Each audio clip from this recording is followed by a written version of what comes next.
حالا فکر کردی کوچکترین ذره توی دنیا چیه؟ تا سالهای پیش توی کتابا همه خوندیم که نوشته بودن اتم کوچکترین ذره جهان. بعد قرن 20 متوجه شدن که از اتم ریزتر هم داریم. خود اتم به 3 بخش تقسیم میشه: الکترون، پروتون، نوترون.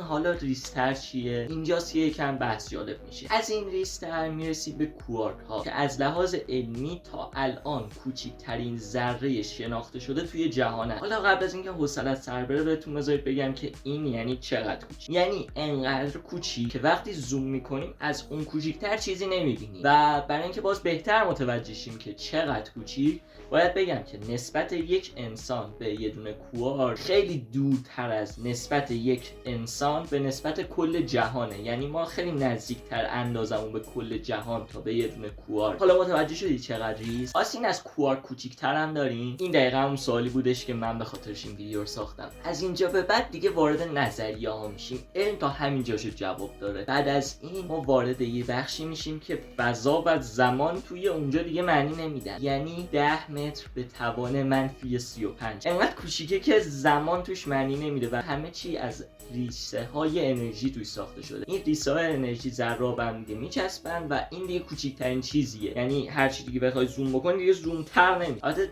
چیزی که علمیه و کوچیکتر از اون نداریم کوارکاست. این دیگه وارد نظریه میشیم که نظریه ریسمانه. جالب، اگه دوست داشتید تو دیسکریپشن میذارم، خودتون برید دربارش بخونید چون